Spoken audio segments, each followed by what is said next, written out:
नमस्कार दोस्तों, आज हम कंपेयर करने वाले तो बहुत ही बढ़िया प्रोसेसर को जो कि इंटेल i7 11 जनरेशन जिसका वेरिएंट है 11800H, उसके साथ इंटेल i5 12 जनरेशन जिसका वेरिएंट है 12450H। ये जो दोनों प्रोसेसर है वो आपको 65,000 से लेकर 80,000 के अंदर के लैपटॉप में देखने को मिल जाएंगे। जो इंटेल i7 11 जनरेशन प्रोसेसर है वो आपको MSI गेमिंग GF63 पे देखने को मिल जाएगा। जो इंटेल i5 12 जनरेशन प्रोसेसर है वो आपको Asus TUF Dash F15 and SP Victus पे देखने को मिल जाएगा। तो चलते हैं आज की इस वीडियो में इन दोनों प्रोसेसर को अच्छी तरीके से कंपेयर करते हैं और जानने की कोशिश करते हैं आपको 65,000 से लेकर 80,000 के अंदर कौन सा प्रोसेसर के साथ जाना सही रहेगा। तो वीडियो में आगे बढ़ने से पहले अगर आप इस चैनल पे नए हो तो सब्सक्राइब कीजिए। सब्सक्राइब करने के साथ बगल जो बेल आइकन है उसे जोर से दबा दीजिए। ओके, चलते हुए wasting any time, let's start the video. Hi, this is Divya Jyoti, you watching my channel डिटेकी। Let's start. पहले स्टार्ट करते हैं रिलीज डेट से। इंटेल i7 11 जनरेशन रिलीज हुआ था 11 मई 2021 को। अगर हम इंटेल i5 12 जनरेशन प्रोसेसर के बारे में बात करें वो रिलीज हुआ है 4 जनवरी 2022 को। सो रिलीज डेट के मामले में इंटेल i5 12 जनरेशन एक नया प्रोसेसर है। कोर्स एंड आर्किटेक्चर के बारे में इंटेल i7 11 जनरेशन प्रोसेसर पर आपको 64 bit tiger lake H architecture based एक ऑक्टा कोर CPU देखने को मिल जाते हैं। अगर हम इंटेल i5 12 जनरेशन प्रोसेसर के बारे में बात करें वहां पर आपको 64 bit Alder Lake H architecture based एक ऑक्टा कोर CPU देखने को मिल जाते हैं, जिसमें आपको 4 परफॉर्मेंस कोर देखने को मिलता है एंड 4 एफिशिएंसी कोर देखने को मिलता है। तो यहाँ पर देखें तो इंटेल i7 11 जनरेशन प्रोसेसर पर आपको टास्क डिस्ट्रीब्यूशन के लिए 8 कोर्स देखने को मिलता है। अगर हम इंटेल i5 12 जनरेशन प्रोसेसर के बारे में बात करें वहां पर आपको टास्क डिस्ट्रीब्यूशन के लिए 8 कोर्स देखने को मिलता है, जिसमें आपको हल्का फुल्का काम के लिए 4 कोर्स एंड हेवी टास्क के लिए 4 कोर्स देखने को मिलता है। तो ओवरऑल यहाँ पर कोर्स एंड आर्किटेक्चर के बारे में बात करें तो दोनों ही प्रोसेसर पर आपको लगभग सेम कोर्स देखने को मिलता है। सो कोर्स एंड आर्किटेक्चर के मामले में दोनों ही प्रोसेसर लगभग एक जैसे हैं। थ्रेड्स के बारे में इंटेल i7 11 जनरेशन प्रोसेसर पर आपको 16 थ्रेड्स देखने को मिलता है। अगर हम इंटेल i5 12 जनरेशन प्रोसेसर के बारे में बात करें वहां पर आपको 12 थ्रेड्स देखने को मिलता है, जहां पर आपको परफॉर्मेंस कोर पे 8 थ्रेड्स एंड एफिशिएंसी कोर पे 4 थ्रेड्स देखने को मिलता है। तो यहाँ पर देखें तो इंटेल i7 11 जनरेशन प्रोसेसर पर आपको ज़्यादा थ्रेड्स देखने को मिलता है। इसके कारण यहाँ पर जो परफॉर्मेंस एंड मल्टीटास्किंग होगा बहुत ही धांसू देखने को मिल जाएगा। सो थ्रेड्स के मामले में इंटेल i7 11 जनरेशन एक बेहतर प्रोसेसर है। फैब्रिकेशन प्रोसेस के बारे में दोनों प्रोसेसर आपको 10 नैनोमीटर की मिल जाएगी। तो यहाँ पर देखें तो दोनों प्रोसेसर पर आपको सेमीकंडक्टर साइज छोटा देखने को मिलता है। इसके कारण दोनों प्रोसेसर एक बैटरी एफिशिएंट प्रोसेसर बनता है। सो फैब्रिकेशन प्रोसेस के मामले में दोनों प्रोसेसर लगभग एक जैसे हैं। CPU स्पीड के बारे में इंटेल i7 11 जनरेशन प्रोसेसर पर आपको इंडिविजुअल कोर की बेस फ्रीक्वेंसी मिल जाता है 2.3 GHz की एंड टर्बो बूस्ट फ्रीक्वेंसी मिल जाता है 4.6 GHz की। अगर हम इंटेल i5 12 जनरेशन प्रोसेसर के बारे में बात करें वहां पर आपको परफॉर्मेंस कोर पे बेस फ्रीक्वेंसी मिल जाता है 2 GHz की एंड टर्बो बूस्ट फ्रीक्वेंसी मिल जाता है 4.4 GHz की। अगर हम एफिशिएंसी कोर के बारे में बात करें वहां पर आपको बेस फ्रीक्वेंसी मिल जाता है 1.5 GHz की एंड टर्बो बूस्ट फ्रीक्वेंसी मिल जाता है 3.3 GHz की। तो यहाँ पर देखें तो base frequency and turbo boost frequency आपको इंटेल i7 11 जनरेशन प्रोसेसर पे बेहतर देखने को मिलता है। इसके कारण यहाँ पर जो परफॉर्मेंस मिलेगा बहुत ही जबरदस्त देखने को मिल जाएगा। सो CPU स्पीड के मामले में इंटेल i7 11 जनरेशन एक बेहतर प्रोसेसर है। अब बात कर लेते हैं कैश मेमोरी के बारे में। तो एक बात याद रखना, जितना ज्यादा कैश मेमोरी होगा वो उतना अच्छा प्रोसेसर होगा। पहले जान लेते हैं L1 केस के बारे में, जो सबसे छोटा होता है पर स्पीड के मामले में बहुत ही फास्ट होता है। दोनों ही प्रोसेसर पर आपको L1 केस मिलता है 640 KB की। तो यहाँ पर देखें तो दोनों ही प्रोसेसर पर आपको L1 केस सेम देखने को मिलता है। सो L1 केस के मामले में दोनों प्रोसेसर लगभग एक जैसे हैं। L2 केस के बारे में जो L1 केस से बड़ा होता है बट स्पीड के मामले में L1 केस से कम होता है। दोनों ही प्रोसेसर आपको 10 MB की मिलता है। तो यहाँ पर भी देखें तो दोनों प्रोसेसर पर आपको L2 केस सेम देखने को मिलता है।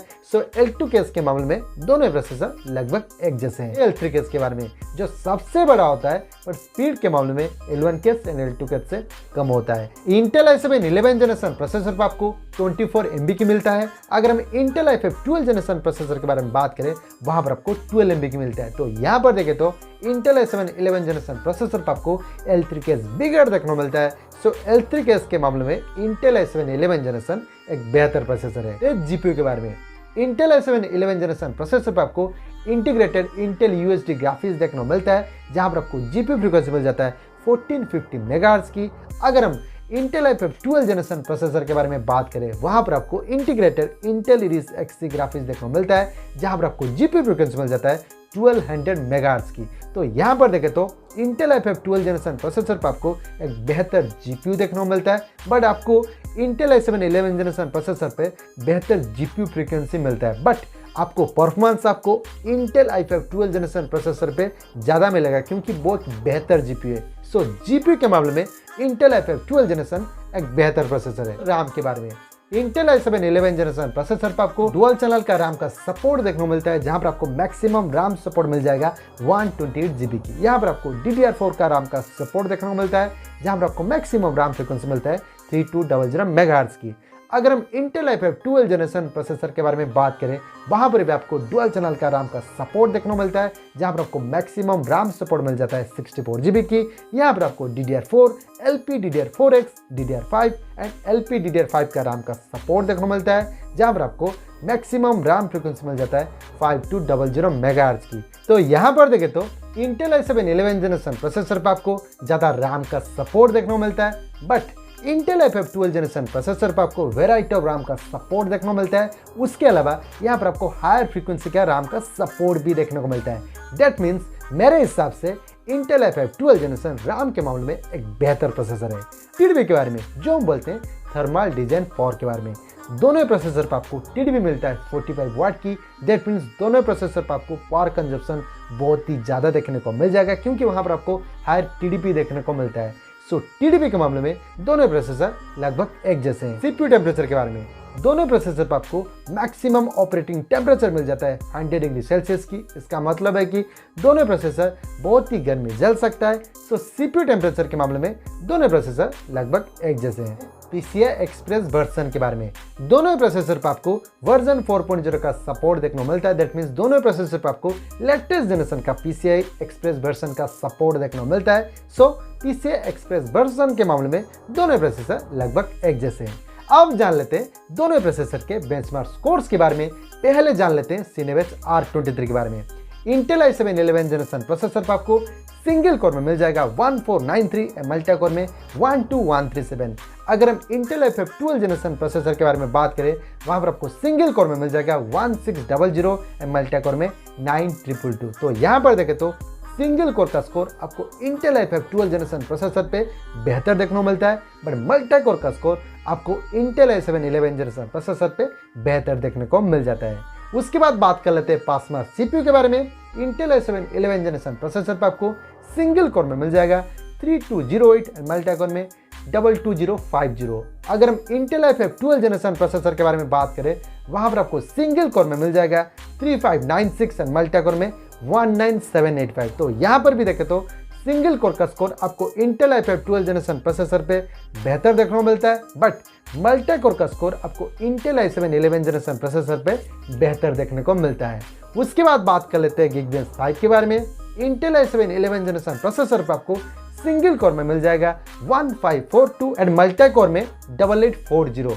अगर हम इंटेल i5 12 जनरेशन प्रोसेसर के बारे में बात करें, वहां पर आपको सिंगल कोर में मिल जाएगा 1613 एंड मल्टी कोर में 8169। तो यहाँ पर भी देखें तो सिंगल कोर का स्कोर आपको इंटेल i5 12 जनरेशन प्रोसेसर पे बेहतर देखने को मिलता है, बट मल्टी कोर का स्कोर आपको इंटेल i7 11 जनरेशन प्रोसेसर पे बेहतर देखने को मिलता है। तो ओवरऑल यहाँ पर बेंचमार्क स्कोर्स के बारे में बात करें तो सिंगल कोर का स्कोर आपको इंटेल i5 12 जनरेशन प्रोसेसर पे बेहतर देखने को मिलता है, बट मल्टी कोर का स्कोर आपको इंटेल i7 11 जनरेशन प्रोसेसर पे बेहतर देखने को मिलता है। तो ये रहा complete comparison between Intel i7 11 generation जिसका वेरिएंट है 11800H, उसके साथ इंटेल i5 12 जनरेशन जिसका वेरिएंट है 12450H।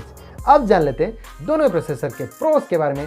पहले जान लेते हैं इंटेल i7 11 जनरेशन प्रोसेसर के प्रोस के बारे में। पहले तो यहाँ पर आपको ज़्यादा थ्रेड्स देखने को मिल जाते हैं। उसके बाद यहाँ पर आपको फास्टर CPU स्पीड देखने को मिलता है, हाई टर्बो क्लॉक स्पीड भी देखने को मिलता है। उसके बाद केस मेमोरी बिगर देखने को मिल जाता है। उसके बाद यहाँ पर आपको ज्यादा रैम का सपोर्ट देखने को मिलता है एंड यहाँ पर आपको लेटेस्ट वर्जन का PCI एक्सप्रेस वर्जन का सपोर्ट भी देखने को मिलता है। अगर हम बात करें Intel i5 12th generation processor के प्रोस के बारे में, पहले तो ये एक नया रिलीज हुआ प्रोसेसर है। उसके बाद यहाँ पर आपको वेराइटी ऑफ रैम का सपोर्ट देखने को मिलता है। उसके बाद यहाँ पर आपको हायर फ्रीक्वेंसी का रैम का सपोर्ट देखने को मिलता है एंड यहाँ पर आपको लेटेस्ट वर्जन का PCI एक्सप्रेस वर्जन का सपोर्ट देखने को मिलता है एंड एट लास्ट यहाँ पर आपको सिंगल कोर का स्कोर बेटर देखने को मिलता है। तो ओवरऑल यहाँ पर कंक्लूजन के बारे में बात करें तो इन दोनों ही प्रोसेसर के अंदर आपको कौन सा प्रोसेसर के साथ जाना बिल्कुल सही रहेगा, मेरे हिसाब से अगर आपका बजट है 65,000 से 80,000 तो आपको आग बंद करके Intel i7 11th generation processor के साथ जाना बिल्कुल सही रहेगा, जिसका वेरिएंट है 11800, क्योंकि वहां पर आपको एक अच्छा CPU स्पीड देखने को मिलता है। उसके बाद यहाँ पर आपको बेटर बेंचमार्क स्कोर्स भी देखने को मिलता है। उसके बाद यहाँ पर आपको केस मेमोरी भी बिगर देखने को मिलता है। सो मेरे हिसाब से आपको Intel i7 11th generation processor के साथ आपको जरूर जाना है, वहां पर आपको अच्छा परफॉर्मेंस मिलेगा। अगर हम बात करें Intel i5 12th generation processor के बारे में, ये प्रोसेसर भी बहुत ही अच्छा है। आप ये प्रोसेसर के साथ आप जा सकते हो, बट आपको अंडर 70,000 के अंदर या फिर 72,000 के अंदर अगर ये प्रोसेसर मिलेगा तो आप डेफिनेटली इसके साथ जा सकते हो। उसके ऊपर ये प्रोसेसर के साथ जाने का कुछ फायदा नहीं। इसके बदले आप इंटेल i5 12th जनरेशन जिसका वेरिएंट है 12500H प्रोसेसर के साथ आप जरूर जाना। बहुत अच्छा प्रोसेसर है एंड पावरफुल प्रोसेसर है। ये जो Intel i5 12th generation processor है ना, जिसका वेरिएंट है 12500H, ये बहुत ही पावरफुल प्रोसेसर है। अभी हम जो बात करें Intel i7 11th generation processor, उससे बहुत ही पावरफुल प्रोसेसर है, तो आप डेफिनेटली इसके साथ आप जा सकते हो या फिर Intel i7 11th generation processor के साथ आप डेफिनेटली जा सकते हो। तो ये रहा मेरा ओपिनियन। आपको क्या लगता है मेरा ओपिनियन के बारे में, आप मुझे कमेंट सेक्शन पे जरूर बता सकते हो। अगर आपको किसी के बारे में डाउट आता है तो मुझे कमेंट सेक्शन पे पूछ सकते हो या फिर मुझे इंस्टाग्राम पे मैसेज कर सकते हो, मैं आपको जरूर से रिप्लाई दे दूंगा। और हाँ, आप कौन सा प्रोसेसर के लिए इंटरेस्टेड हो प्लीज़ मुझे कमेंट सेक्शन पे जरूर बताना। तो चलते हैं, वीडियो को यहीं पर खत्म करते हैं। अगर आपको वीडियो अच्छी लगी तो लाइक कीजिए, शेयर कीजिए, सब्सक्राइब कीजिए। सब्सक्राइब करने के साथ बगल में जो बेल आइकन है उसे जरूर दबा देना, क्योंकि फ्यूचर में अगर कुछ अपडेट आता है तो आपके पास जरूर नोटिफिकेशन आ जाएगा। तो चलते हैं, थैंक यू, बाय बाय, जय हिंद, वंदे मातरम।